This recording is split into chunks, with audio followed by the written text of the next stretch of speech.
Camera on कर लो बेटा सभी बच्चे। चलो पारुल कितना समझ में आया कल बेटा?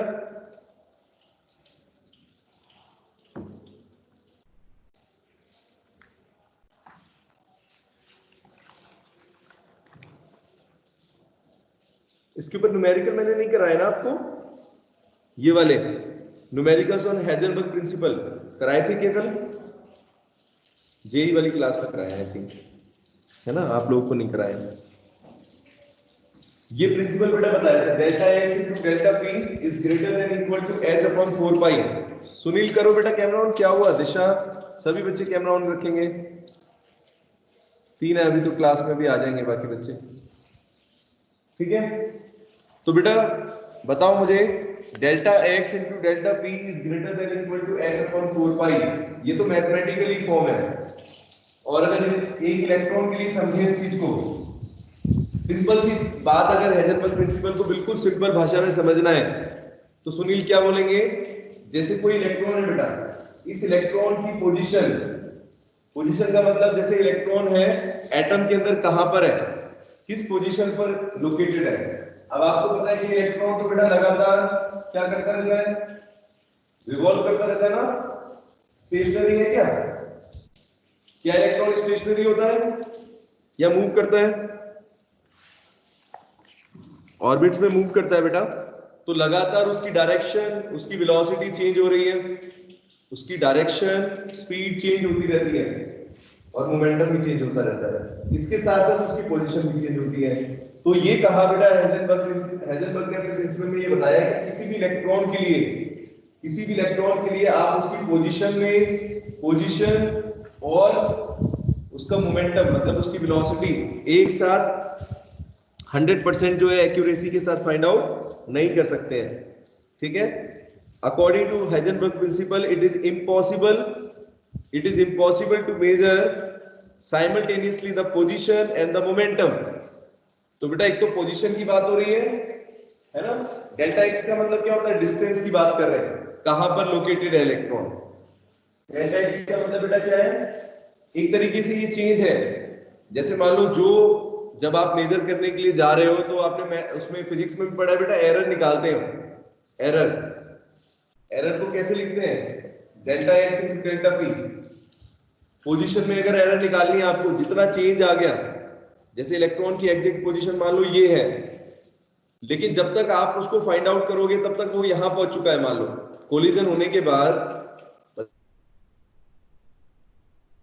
इसकी पोजीशन कुछ चेंज हो गई, मान लो इसकी ये पोजीशन पहले थी और अब ये पोजीशन है, तो इनके बीच में क्या चेंज है?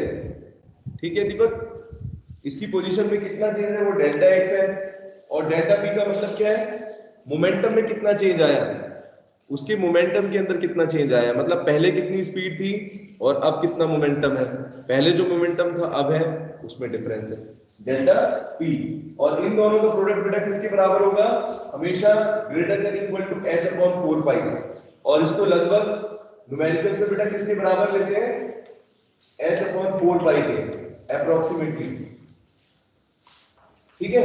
ये कांस्टेंट वैल्यू बच्चों, एच अपॉन 4 पाई क्या है? कांस्टेंट है। एच भी प्लैंक्स कांस्टेंट है और 4 पाई भी कांस्टेंट हो गया, समझ रहे हो?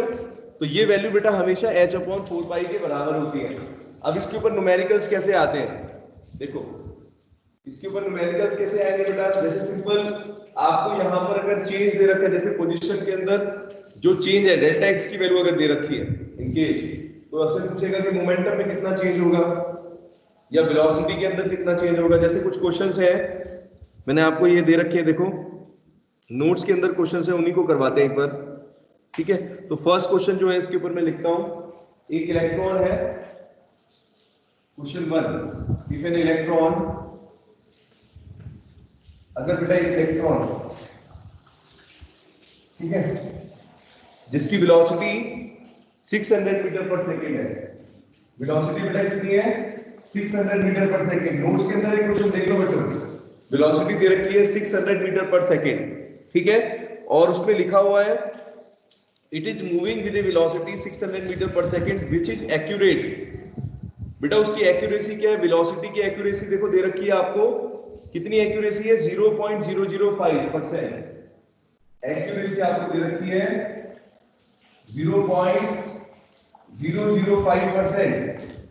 ये देखो यहाँ पर जब फिजिक्स में सर ने बताया होगा आपको एरर्स निकालने के लिए परसेंटेज एरर होती है, अक्षय परसेंटेज एरर निकालते हो, ये वही है 0.005% चेंज है, ठीक है। वेलोसिटी के अंदर इतना चेंज है बेटा।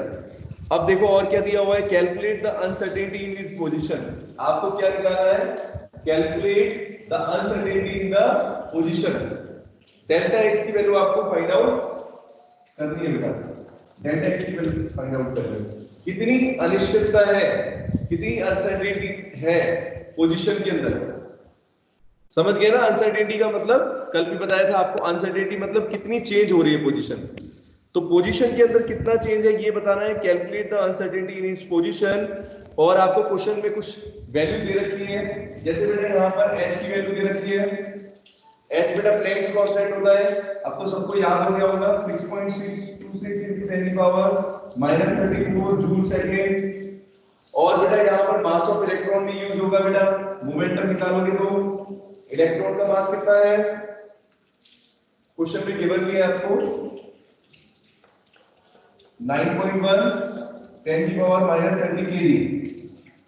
अब इस इक्वेशन को बेटा अप्लाई करना है आपको, ये जो बोर्ड पर लिखी हुई है जिसको हाइजेनबर्ग प्रिंसिपल बोलते हैं, ये है आपका हाइजेनबर्ग प्रिंसिपल। इसको यूज करते हैं, कैसे करेंगे बेटा। सबसे पहले आपको क्या चाहिए, देखो यहाँ डेल्टा एक्स आपको निकालना है, सभी बच्चे ध्यान देना, डेल्टा एक्स आपको निकालना है, यहाँ पर डेल्टा पी होना चाहिए आपके पास, मोमेंटम के अंदर चेंज निकालना पड़ेगा। और मोमेंटम के अंदर चेंज कैसे निकलेगा दीपक, मोमेंटम का मतलब है बेटा mv, डेल्टा पी का मतलब क्या है, m और v के अंदर जो चेंज आ रहा हो। अब बताओ मुझे m के अंदर कोई चेंज आएगा क्या, इलेक्ट्रॉन का मास चेंज होगा, यहाँ पर मास तो एक कांस्टेंट क्वांटिटी होती है, मास को बेटा कभी भी उसके अंदर कोई एरर नहीं आ सकती, तो फिर किसके अंदर है, ऐसे लिख सकते हैं m डेल्टा v। बोलो बच्चों m डेल्टा v लिख सकते हैं ना, अगर मोमेंटम के अंदर चेंज है तो उसको m डेल्टा v लिखेंगे। और डेल्टा v की वैल्यू कहां से आएगी दीपक, क्वेश्चन पर ध्यान दो, वेलोसिटी आपको बेटा कितनी दे रखी है 600 मीटर पर सेकंड, और एक्यूरेसी दे रखी है 0.005%। तो आप लोगों को परसेंटेज एरर निकालने का एक फॉर्मूला बताया था सर ने, एरर अगर परसेंटेज में दे रखी है तो उसको कैसे फाइंड आउट करोगे, परसेंटेज हटा के डेल्टा v की वैल्यू कैसे निकलेगी, देखो 0.005% है, तो 0.005 को और 100 से डिवाइड करेंगे और मल्टीप्लाई किससे करेंगे, जितनी वेलोसिटी की वैल्यू है, ये होता है परसेंटेज एरर में, यही करते हो। अगर परसेंटेज में दे रखी है आपको तो ऊपर रखो, अपॉन में 100 कर दो, इनटू में टोटल क्वांटिटी, v की वैल्यू कितनी है, वेलोसिटी कितनी है 600 है ना, तो डेल्टा v की वैल्यू कैसे निकलेगी, डेल्टा v की वैल्यू कैसे निकलेगी, देखो करते हो बेटा ऐसे एरर के क्वेश्चन। अगर आपको परसेंटेज एरर निकालते हैं, रिलेटिव एरर निकालते हैं, फिजिक्स में पढ़ रहे होगे, तो वहां पर बेटा क्या करते हैं, जो परसेंटेज में आपको दे रखी है divided by 100 multiply by total quantity, ठीक है दिशा, ठीक है ना, मुश्किल तो नहीं लग रहा है, थोड़ा सा ध्यान दोगे तो आपको समझ में आ जाएगा कैसे किया गया, ठीक है। तो डेल्टा v की वैल्यू बेटा कितनी आ जाएगी, वेलोसिटी के अंदर ये डेल्टा v क्या चीज है बेटा, अनसर्टेनिटी है, this is uncertainty in velocity, uncertainty in velocity, velocity के अंदर बेटा कितनी अनसर्टेनिटी है, कितनी अनिश्चितता है, ठीक है, वेलोसिटी के अंदर कितनी अनिश्चितता है, कैसे निकली की वैल्यू आ रही है बेटा, यहां पर कैलकुलेट करने के बाद आएगी 3 into 10 की पावर 2, 3 into 10 की पावर 2 मीटर पर सेकंड, -2 मीटर पर सेकंड, ये वैल्यू आ रही है, लुक एट दिस, ठीक है, 3 into 10 की पावर -2 मीटर पर सेकंड, बोलो, ठीक है बच्चों। अब क्या करना है आपको, बस इस फॉर्मूले में पुट कर देना है, delta x into delta p greater than equal to h upon 4 pi, इस पे पुट कर दो। यहां पर क्या क्या है आपके पास, डेल्टा पी की वैल्यू आ गई m into delta P. m का मतलब मास ऑफ इलेक्ट्रॉन है ना, m का मतलब क्या हो गया, मास ऑफ इलेक्ट्रॉन। यहां पर सॉल्व करते हैं, delta x into delta p is equal to h upon 4 pi. तो बेटा हमें क्या निकालना है, डेल्टा x।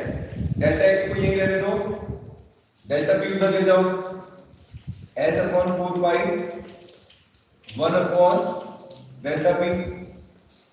अब वैल्यू पुट करो सबकी, जो जो चीजें, h की वैल्यू कितनी है 6.626 into 10 की पावर -34 4 पाई 3.14। डेल्टा p को बेटा कैसे लिखेंगे,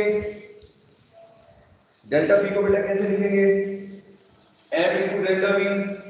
m की वैल्यू कितनी है, मास ऑफ इलेक्ट्रॉन 9.1 10 की पावर -31 इंटू डेल्टा v कितना है 3 इंटू -2 3 इंटू 10 की पावर -2। ये डेल्टा v की वैल्यू आपने निकाली, डेल्टा v यहां पर निकाला, ठीक है बेटा।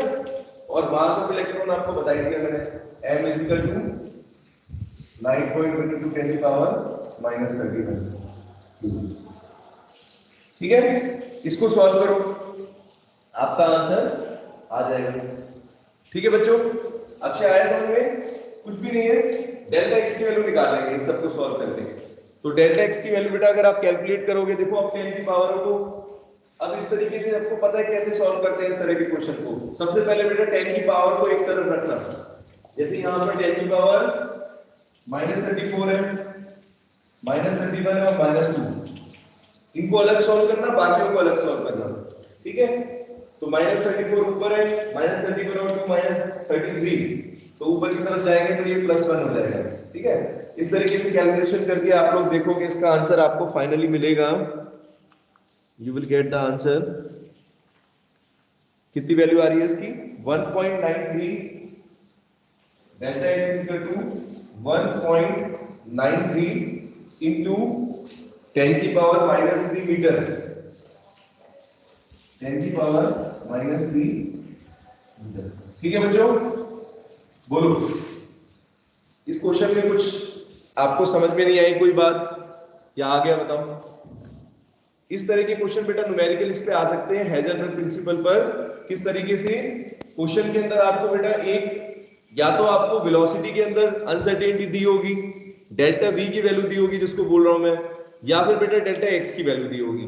किसी एक चीज की वैल्यू जो है आपको गिवन होगी और दूसरी आप निकाल सकते हो इस इक्वेशन का यूज करके। ठीक है, delta x into delta p greater than equal to h upon 4 पाई।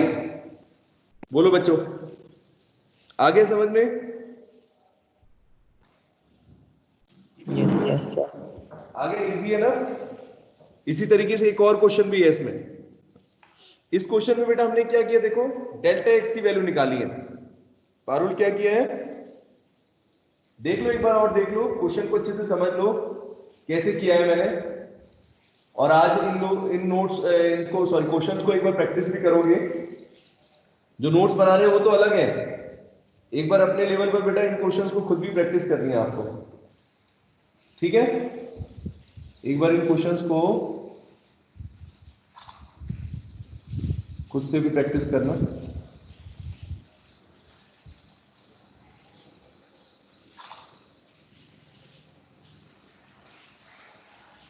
ठीक है, चलो तो एक क्वेश्चन और है इसमें, उसको भी कर लेते हैं। इसी के जैसा है बेटा, बिल्कुल इसी प्रिंसिपल पे बेस्ड है, बस डिफरेंस क्या है। इस क्वेश्चन के अंदर अक्षर हमने क्या निकाला बेटा, देखो क्वेश्चन में पूछ रहा था uncertainty in the position, delta x की वैल्यू निकाली है।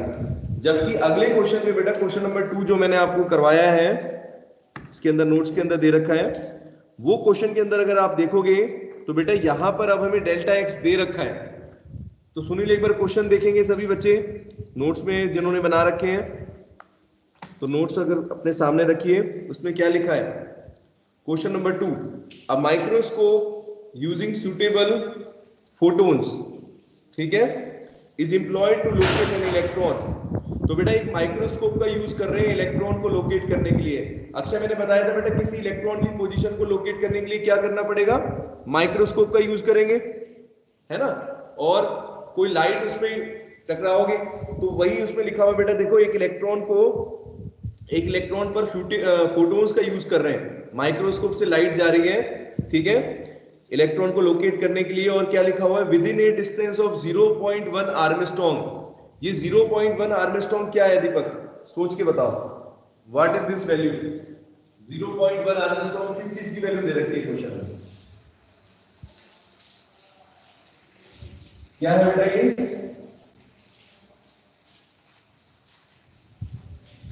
क्वेश्चन के अंदर 0.1 आर्मस्ट्रॉन्ग क्या चीज दी होगी, ये लिखा हुआ है कि इलेक्ट्रॉन इतनी लोकेलिटी में मिलेगा।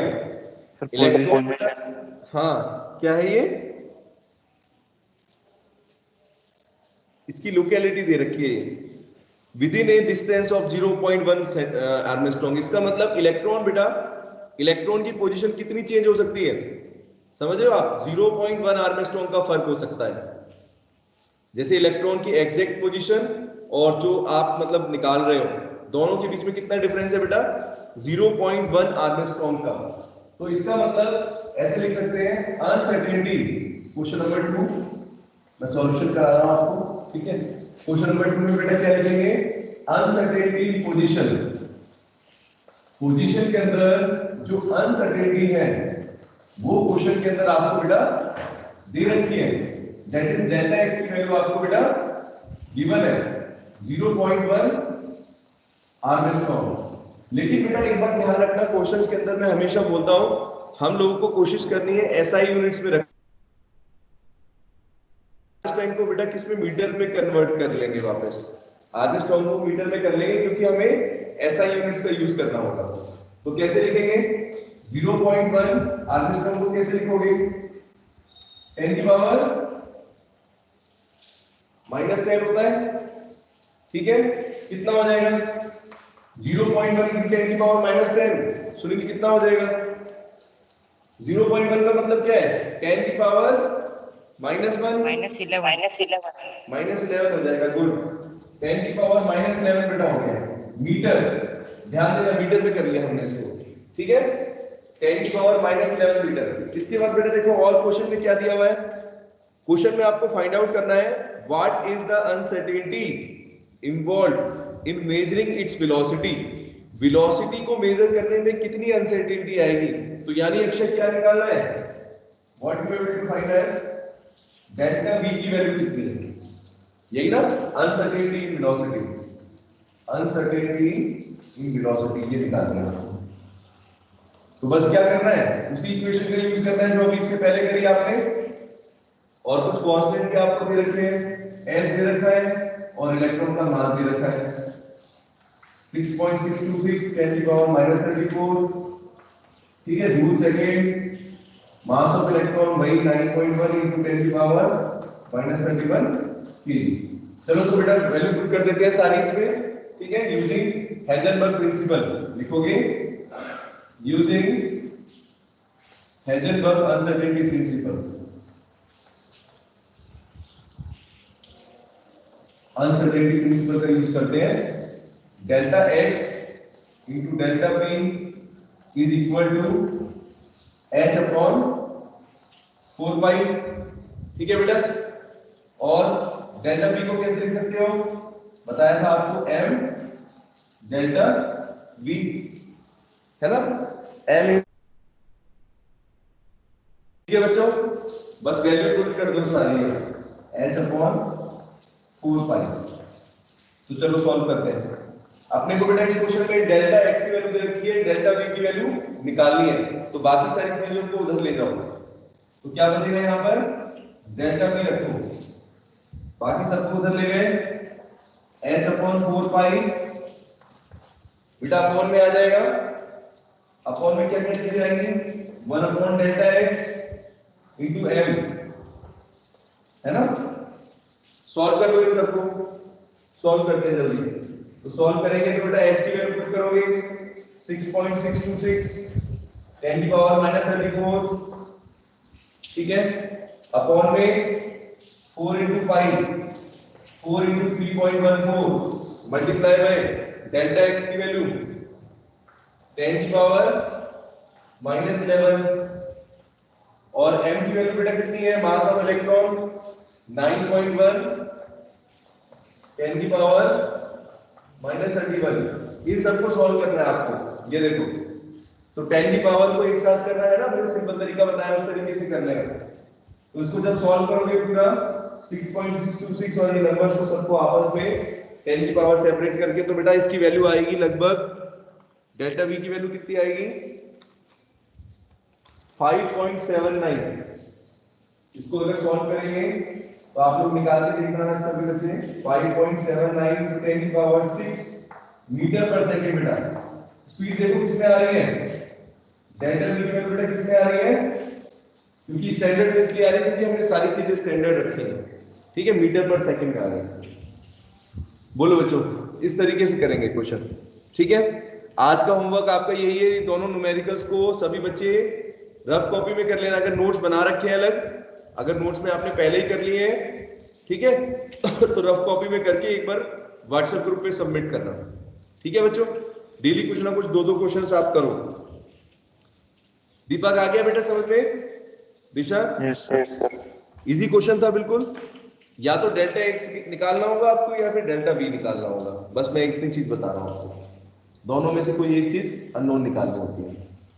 इसलिए इसमें से कभी कभार आ सकता है न्यूमेरिकल, इसलिए मैंने आपको बता दिया अगर क्वेश्चन आता है तो कैसे करना है। ठीक है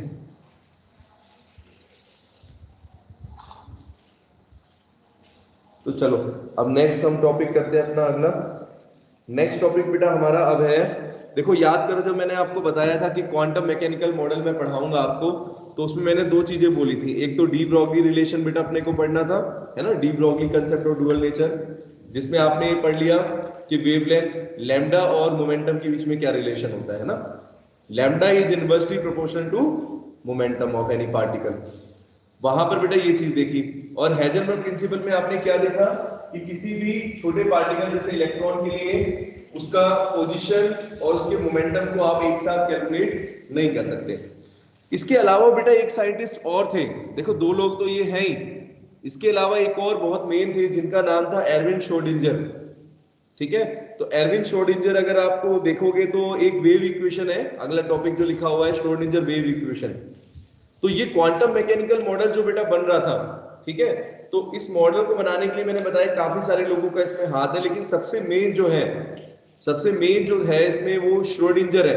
क्योंकि श्रोडिंगर ने बेटा क्या किया, उन्होंने पूरी वेव के मोशन को, यानी इलेक्ट्रॉन जो वेव की तरह मूव करता है उसको इक्वेशन, उसके मोशन को बेटा एक इक्वेशन की फॉर्म में लिखा। तो बच्चों अभी आप चैप्टर 1 पढ़ते होंगे तो उसमें फंक्शंस पढ़े आपने। फंक्शंस क्या होते हैं, रिलेशन फंक्शंस, मैथ्स में फंक्शंस पढ़े ना। तो बेटा बिल्कुल वैसे ही मिलता जुलता यहाँ पर एक फंक्शन टर्म आ रहा है, लेकिन थोड़ा सा आप लोगों को समझने में प्रॉब्लम आएगी क्योंकि इसमें डिफरेंशियल इक्वेशंस है। मैथ्स में अभी आप लोगों ने नहीं पढ़ी है डिफरेंशियल इक्वेशन क्या होती है। ठीक है तो वो 12th क्लास में है, अभी शायद आई थिंक 11th क्लास में नहीं है आपके। तो थोड़ा सा बेटा ध्यान रखेंगे सभी बच्चे कि उसके लिए थोड़ा सा आपको समझने में दिक्कत आएगी, लेकिन मैं कोशिश करूंगा। आपको याद भी नहीं करनी है ऐसे इक्वेशन, समझना है बस ये क्या था। तो सबसे पहले बेटा क्वांटम मैकेनिकल मॉडल मैंने आपको बताया था, नीड ऑफ क्वांटम मैकेनिक्स। एक तो क्वांटम मैकेनिक्स की जरूरत क्यों पड़ी, कौन बताएगा? क्वांटम मैकेनिक्स की क्या जरूरत पड़ी? हृदयश्री, क्या जरूरत है क्वांटम मैकेनिक्स को पढ़ने की? इलेक्ट्रॉन के मोशन को समझने के लिए, इलेक्ट्रॉन के मोशन को समझने के लिए, इलेक्ट्रॉन जैसे पार्टिकल्स के मोशन को समझने के लिए क्वांटम मैकेनिक्स की क्या जरूरत थी? क्या न्यूटन के लॉ से नहीं पढ़ सकते? क्या न्यूटन के लॉ को यूज कर सकते हैं सुनील यहां पर? यस सर कर सकते हो? सब पढ़ाया बेकार कर देते हो तुम। मैंने कल बताया था कि 2 तरीके की चीजें होती हैं, एक माइक्रोस्कोपिक, एक मैक्रोस्कोपिक। दीपक, तो मैक्रोस्कोपिक जैसे मान लो अगर हम अपनी बात करें या चौक की बात करें, इस पर कौन से लॉ लगते हैं?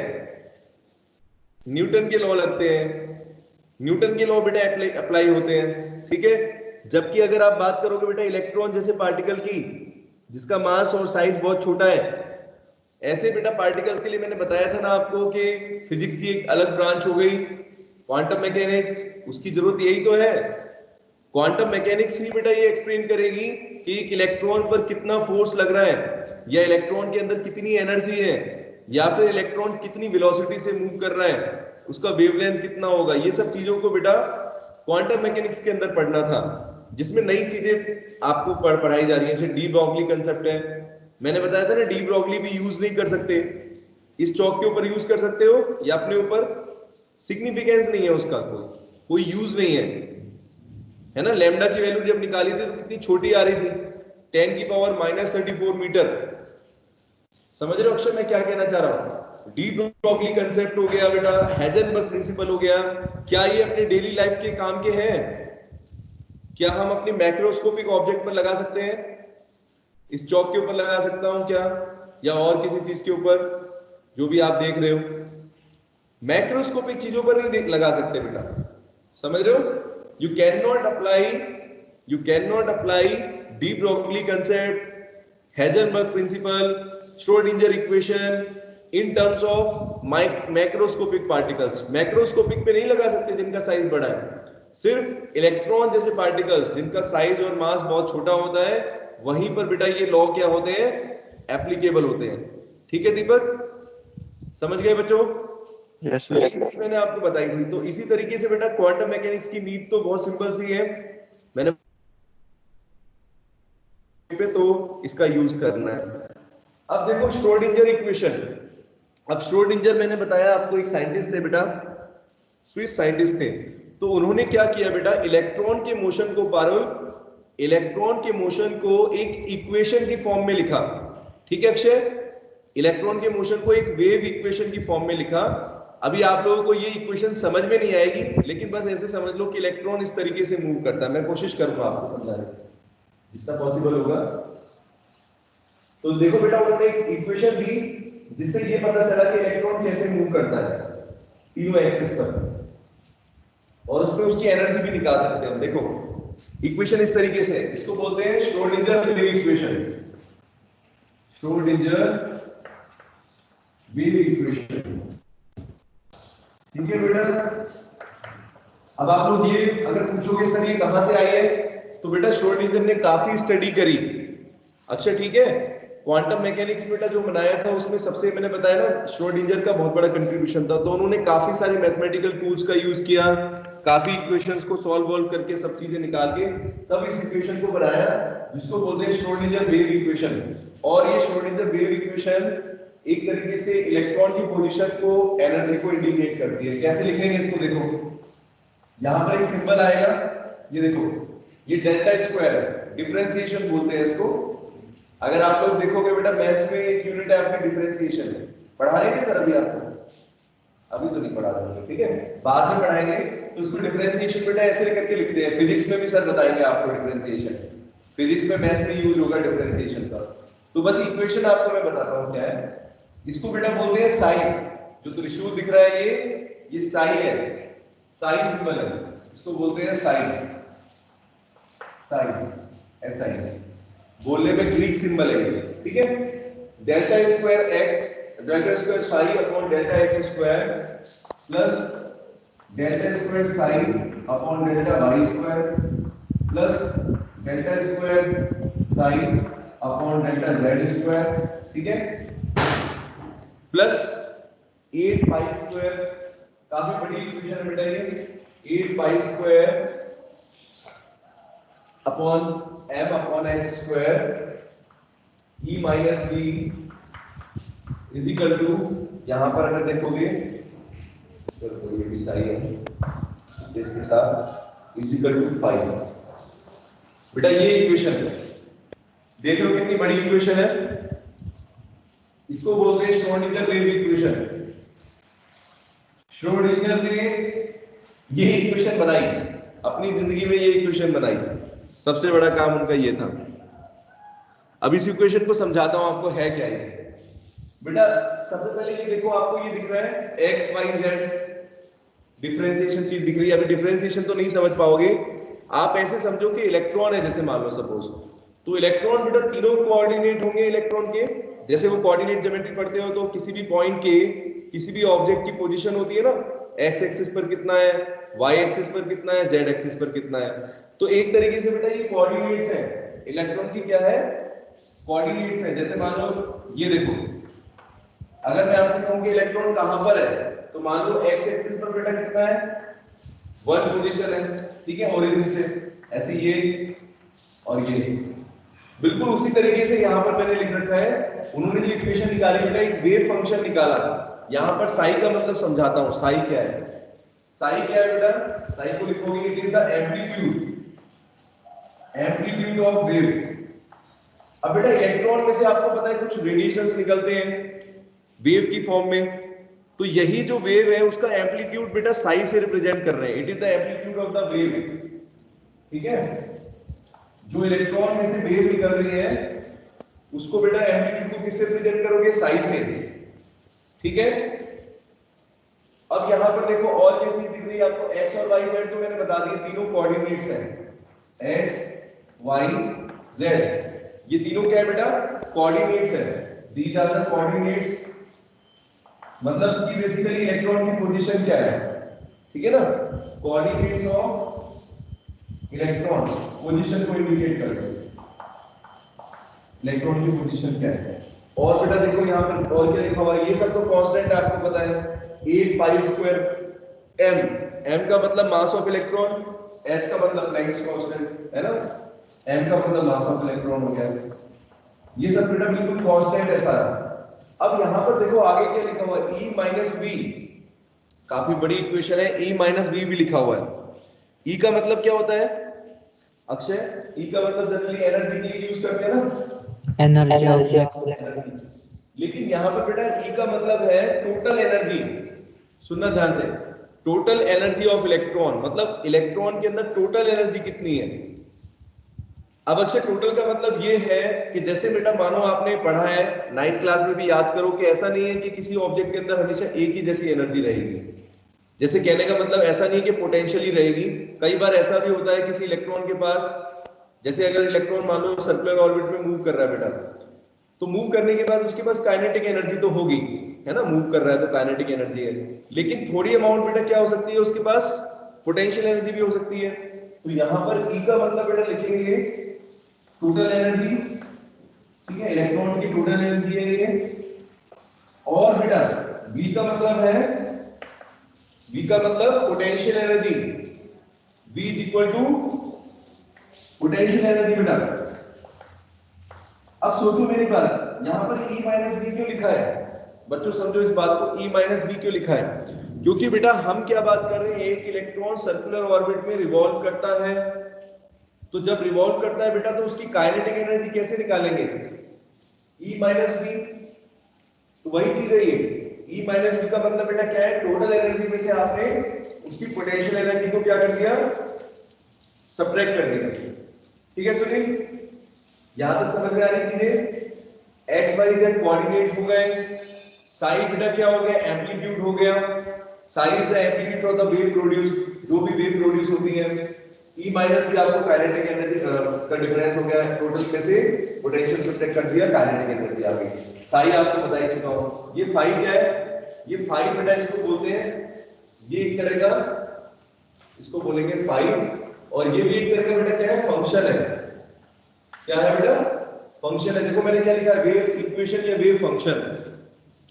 तो जैसे आप लोग पढ़ रहे हो रिलेशंस एंड फंक्शन, बिल्कुल वही है, मतलब एक फंक्शन की वैल्यू बेटा इसके बराबर है, वहां पर एक दूसरा फंक्शन है और यहाँ पर साइन है, साइन एम्पलीट्यूड है, तो जैसे जो रिलेशंस और फंक्शंस पढ़ रहे हो उसी के टर्म्स में है। तो बच्चों इस इक्वेशन को याद नहीं करना है, सिर्फ ये समझना है कि इस इक्वेशन का मतलब क्या था, आखिर इस इक्वेशन को देकर श्रोडिंगर ने क्या चीज बताई, आपको वो चीज पढ़नी है, ठीक है। इसको याद करने के अलावा और कुछ चारा नहीं है अक्षय, इसको बस आपको ऐसे कैसे देख लेना है कि बस ये चीजें जो मैंने आपको जितनी बताई, इससे ज्यादा मैं आपको बता भी नहीं पाऊंगा क्योंकि आपको समझ में नहीं आएगी, ठीक है। जैसे ये डिफरेंशियल इक्वेशन है, मैंने बताया ना डिफरेंशियल इक्वेशन है, ये मोशन को रिप्रेजेंट करती है, इलेक्ट्रॉन के मोशन को रिप्रेजेंट करती है बेटा, उसकी एनर्जी को रिप्रेजेंट करती है वेव इक्वेशन की फॉर्म में, इसीलिए इसको बोला गया है सिंपल श्रोडिंगर वेव इक्वेशन लिखा है ना बेटा, वेव इक्वेशन, यानी इलेक्ट्रॉन के अंदर से जो वेव निकल रही है उसको एक इक्वेशन का नाम दे दिया, एक इक्वेशन की फॉर्म है ये। अब इसका इंपोर्टेंस बहुत मेन है, यहां पर सुनिए, इंपोर्टेंट ये है कि बेटा यहां से क्या चीज निकल के आएगी।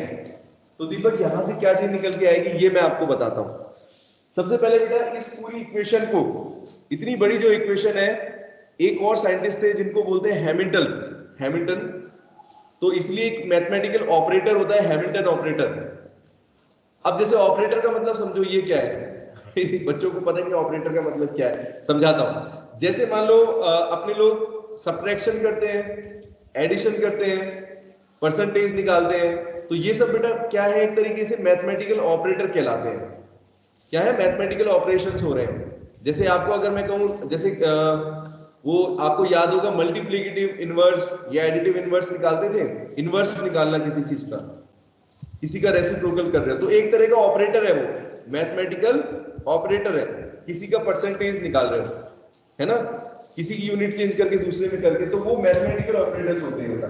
तो वैसे ही यहाँ पर इस पूरी इक्वेशन को अगर शॉर्ट में लिखना चाहे तो बेटा उसके लिए हैमिल्टन इक्वेशन का यूज होता है, उसको लिखते हैं ऐसे, देखना H कैप लगाते हैं, ऐसे लिखेंगे बेटा, H लिख के उसकी कैप ऊपर लगाएंगे, इसका मतलब है हैमिल्टन ऑपरेटर है ये। साई यहाँ पर वेव फंक्शन दिख रहा है आपको, एम्पलीट्यूड है। इस पूरी इक्वेशन को बेटा कैसे लिख सकते हैं, इतनी बड़ी इक्वेशन को ऐसे करके लिख सकते हैं, Hamilton operator psi is equal to E of psi, इस तरीके से ये लिख सकते हैं हम। इस इक्वेशन को, श्रोडिंगर इक्वेशन को ऐसे लिखा जा सकता है शॉर्ट में, और बच्चों ये याद भी हो जाएगी आपको, यहाँ पर ये याद रखना है इसका मतलब क्या है, H cap is equal to Hamilton operator. मतलब ऐसे समझ लो ये सारी चीजें जो भी है मैथमेटिकली कैलकुलेट होगी वो इसकी फॉर्म में आ गई, हैमिल्टन ऑपरेटर की फॉर्म में। ठीक है, आया बच्चों को समझ में इसमें?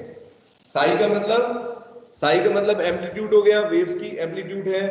इस इक्वेशन को बेटा सिंपली अगर आप आसान तरीके से लिखना चाहो मैथमेटिक्स में कन्वर्ट करके अपने याद करने के लिए, तो वो होगी Hamilton cap psi is equal to E into psi, ये फॉर्म आएगी। ठीक है, तो ये भी आपको, ये फॉर्म भी याद रहनी चाहिए। ठीक है, ये ज्यादा आसान है याद करना इसको। ठीक है, बोलो बच्चों इतना समझ में आया दिशा? ये जो लिखा है बेटा इतना समझ में आ गया? ये श्रोडिंगर इक्वेशन है जिसको बोलते हैं श्रोडिंगर वेव इक्वेशन। ये श्रोडिंगर वेव इक्वेशन बेटा इलेक्ट्रॉन की पोजीशन को और एनर्जी को निकालने के लिए दी थी उन्होंने। ठीक है, एग्जैक्टली बता सकते हो उसकी एनर्जी कितनी, उसकी पोजीशन क्या है, उसकी एनर्जी क्या है, उनके बीच में रिलेशन है। ठीक है, एक फंक्शन की फॉर्म में, एक फंक्शन की फॉर्म में, और उसी को जब बेटा हैमिल्टन ऑपरेटर की फॉर्म में लिखेंगे तो इस तरीके से लिख सकते हैं। काफी कॉम्प्लेक्स चीजें इसको बोलते हैं, जैसे मैथ्स के अंदर अगर पढ़ते हैं ना बेटा, डिफरेंशियल कैलकुलस बोलते हैं इसको। ठीक है अक्षय, तो अभी वो बहुत ही दूर की बातें हैं, इतना आपको जाना भी नहीं है, सिर्फ आपको ये समझना है इसका मतलब क्या है। सबसे मेन चीज आपको जो मैं बताऊंगा अब यहाँ पर कि इन सब चीजों का क्या मतलब है, इससे क्या निकलने वाला है। साइड का देखो क्या लिखा है, एम्पलीट्यूड ऑफ वेव।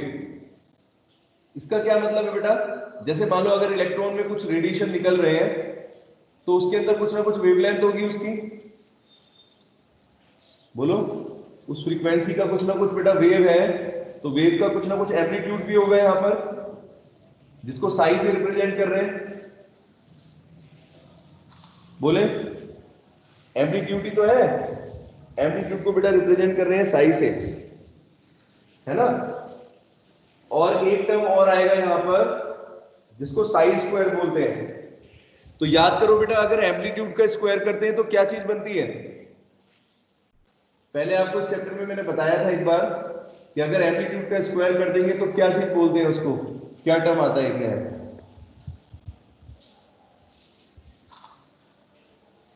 क्या बोलते हैं बेटा, साई का स्क्वायर क्या बन जाएगा, अगर आप किसी वेव के एम्पलीट्यूड को स्क्वायर करोगे तो क्या चीज बनती है, इंटेंसिटी, भूल गए, intensity is equal to amplitude का स्क्वायर, बोलो,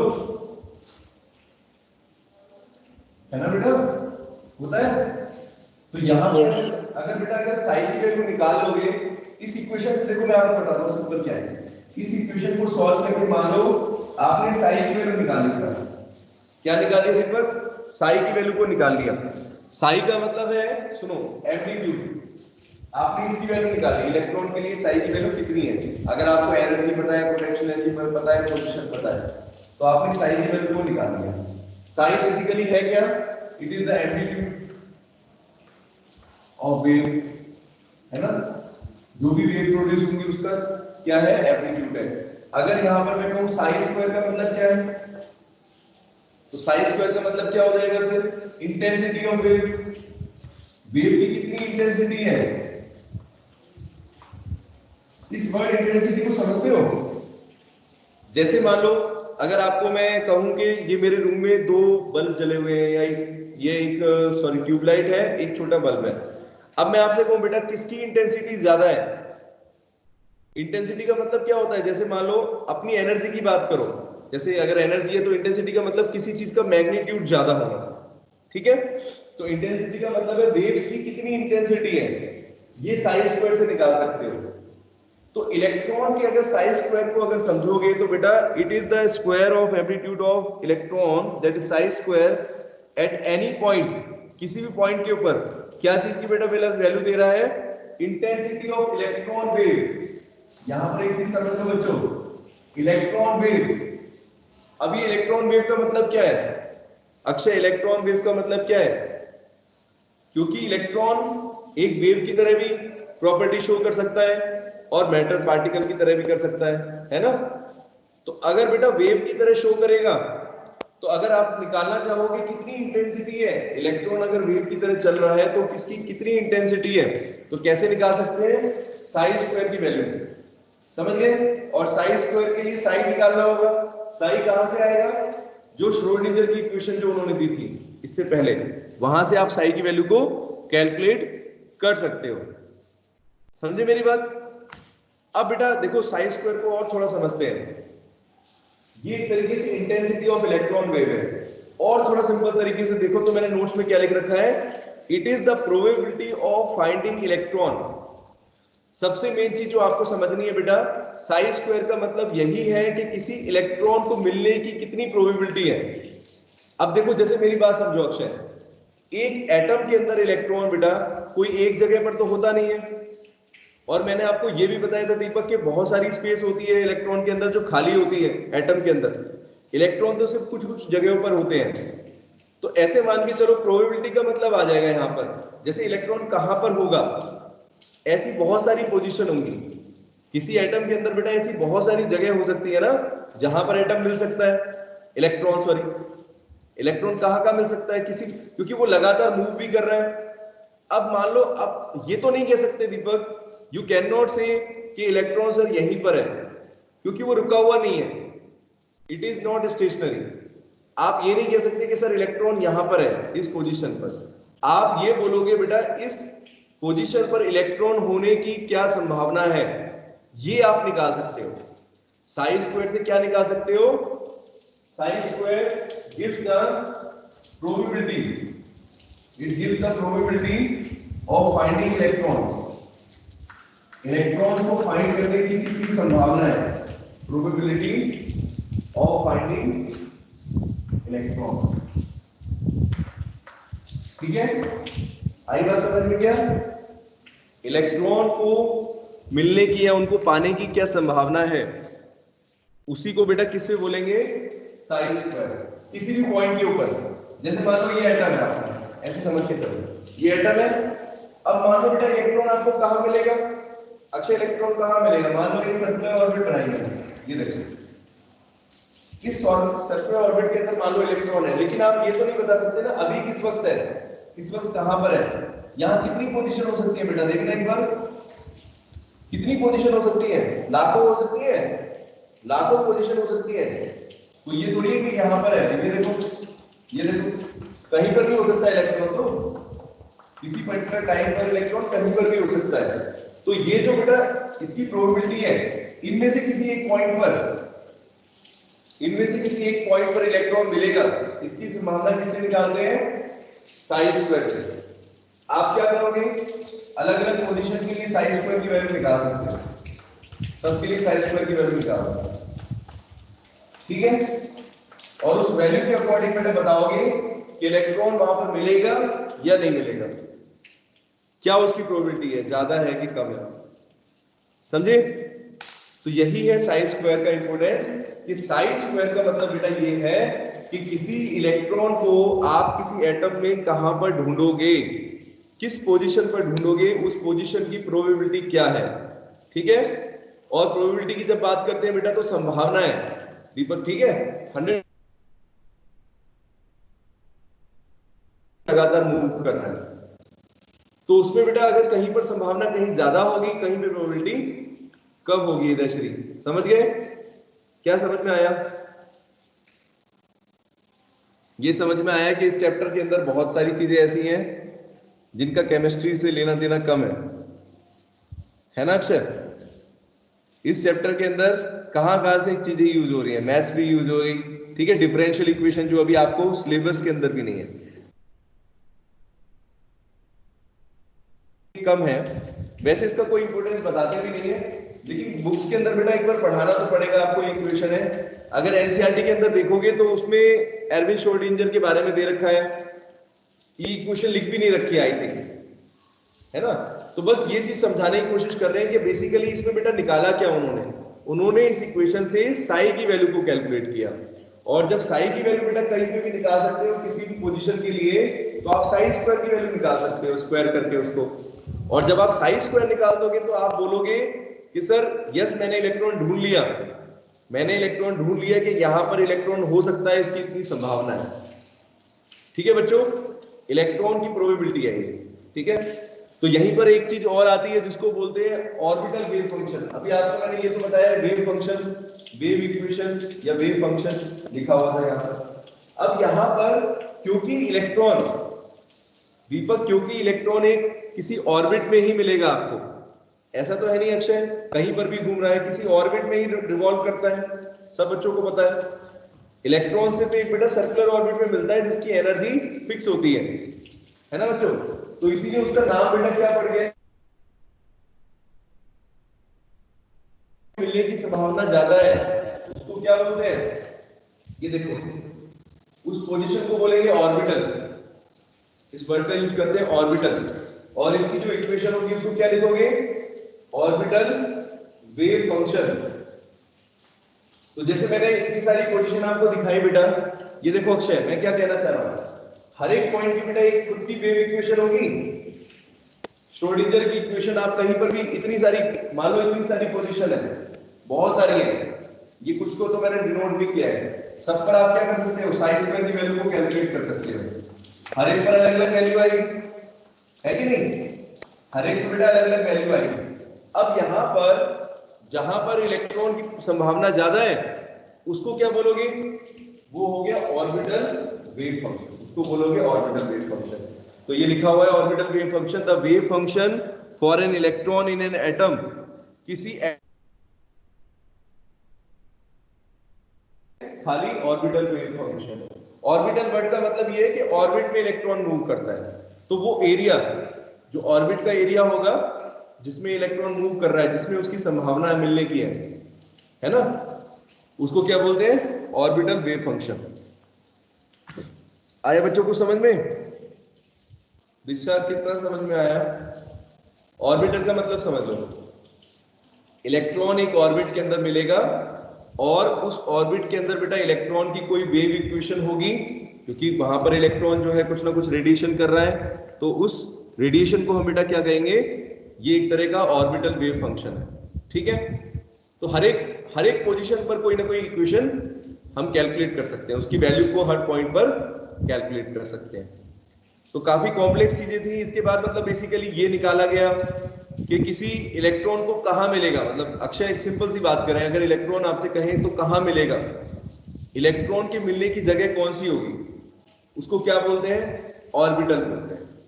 क्या बोलते हैं दीपक, जहां इलेक्ट्रॉन मिल सकता है वो जगह क्या है, ऑर्बिटल कहलाती है बेटा, ठीक है अक्षय। सिंपली अगर बोले एक इलेक्ट्रॉन की मिलने वाली जगह को बोलेंगे जहां पर मैक्सिमम पॉसिबिलिटी होगी इलेक्ट्रॉन की, ठीक है। A place where electron possibility of finding electron is maximum is known as orbital, ठीक है। ये देखो ये डेफिनेशन लिख रखी है, एटॉमिक ऑर्बिटल, एटॉमिक ऑर्बिटल,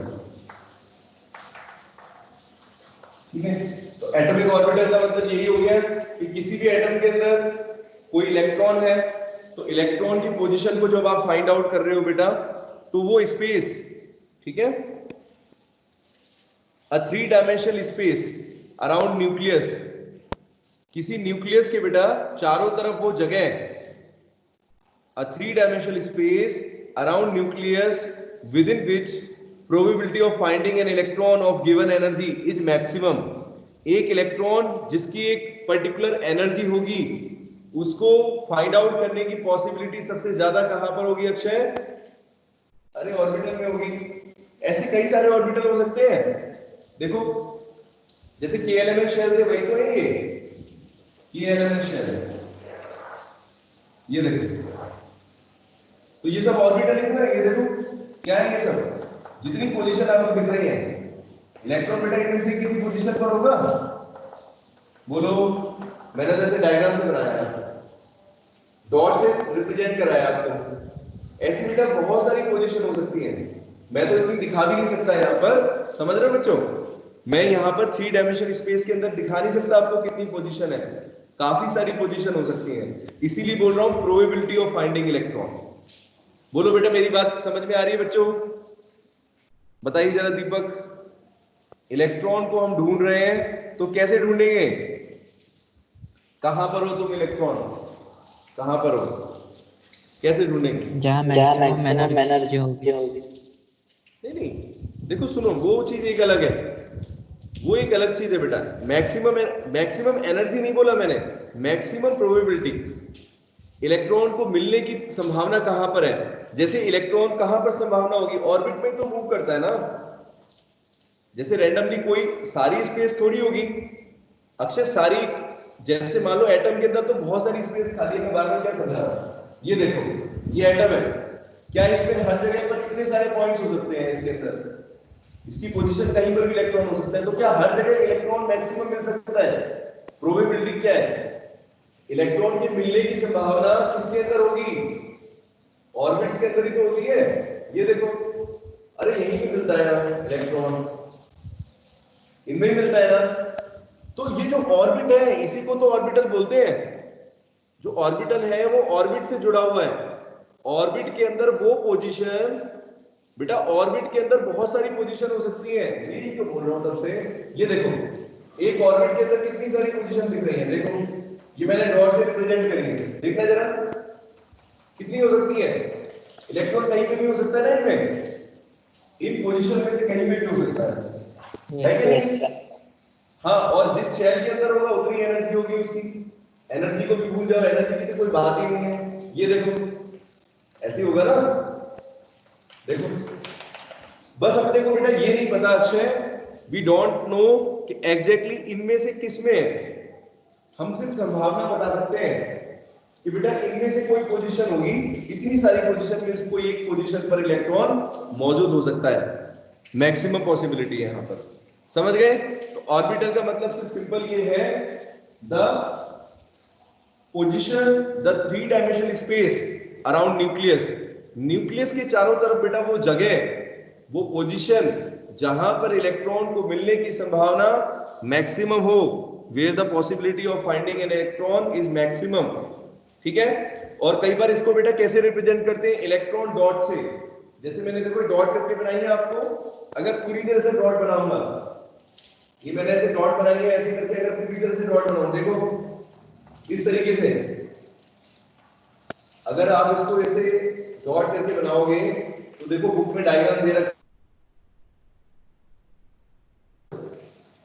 ये इलेक्ट्रॉन की ऑर्बिटल्स है, मतलब ये मैक्सिमम जगह जहां पर इलेक्ट्रॉन्स हो सकता है, इसको इलेक्ट्रॉन क्लाउड बोलते हैं, ये इलेक्ट्रॉन क्लाउड है, इस तरीके से होगा, है तो ये ऑर्बिटल ही है ना अक्षय, ये ऑर्बिटल है, लेकिन इसमें डॉट को मैंने पोजीशन की फॉर्म में दिखाया है, ठीक है, इस तरीके से, इसको बोलते हैं इलेक्ट्रॉन क्लाउड। क्या है बेटा ये?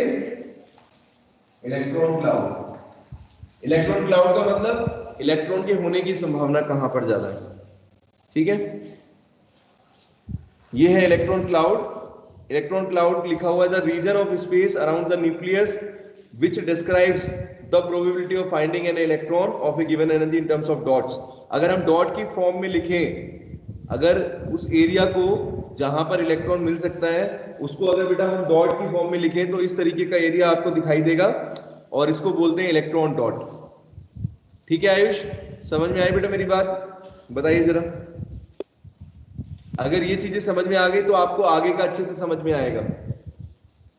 बोलो बच्चों, हृदयश्री रिप्लाई करो बेटा। Yes sir. आ गया समझ में अच्छे से? ये इलेक्ट्रॉन क्लाउड क्या है, ऑर्बिटल क्या है, श्रोडिंगर इक्वेशन क्या है, ठीक है। थोड़ा सा बेटा एक बार और पढ़ना। देखो ज्यादातर चीजें ये जो है कॉम्प्लेक्स चीजें हैं, बस आपको ये चीज समझनी है कि इसको इलेक्ट्रॉन के टर्म में क्या है, इसका हमें क्या बेनिफिट लिया, मतलब श्रोडिंगर ने जो इक्वेशन दी है इसका क्या बेनिफिट था। इसका बेनिफिट बेटा था, मैंने बताया, एक इलेक्ट्रॉन के मोशन को रिप्रेजेंट किया उन्होंने, ठीक है बेटा। He represented the motion of electron in terms of wave function. एक वेव फंक्शन के टर्म्स में लिखा, जिसकी इक्वेशन जो मैंने आपको बताई delta square sine square differential equation की फॉर्म में, और वहां पर एनर्जी के बीच में भी लिखा होता है, एनर्जी का भी रिलेशन था, ठीक है। एक फंक्शन की फॉर्म में पूरा उन्होंने एक्सप्रेस कर दिया। वहां से बेटा वैल्यू आती है साई की, ठीक है Akshay. We calculate the value of psi, that is amplitude of electron wave. Electron की जो वेव है, इलेक्ट्रॉन में से जो वेव निकल रही है उसी को इलेक्ट्रॉन वेव बोलेंगे। ये इलेक्ट्रॉन वेव का एम्पलीट्यूड निकाल सकते हो साई की वैल्यू से। जब किसी जगह पर आपको अगर साई की वैल्यू मिल जाएगी तो बेटा फिर आप साई के स्क्वायर को भी निकाल सकते हो।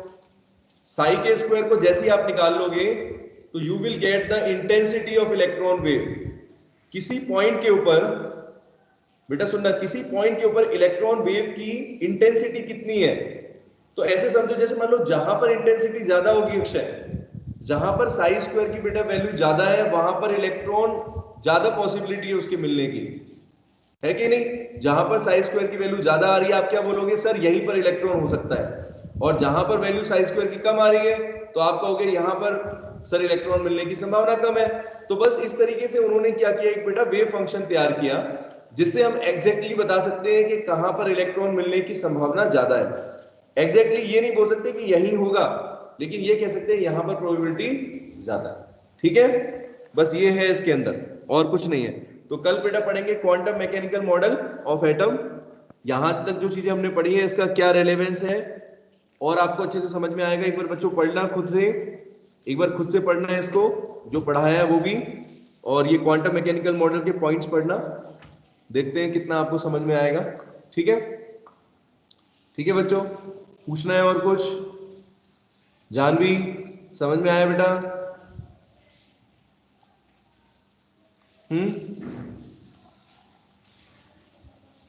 ठीक है, थोड़ा सा स्टडी करना।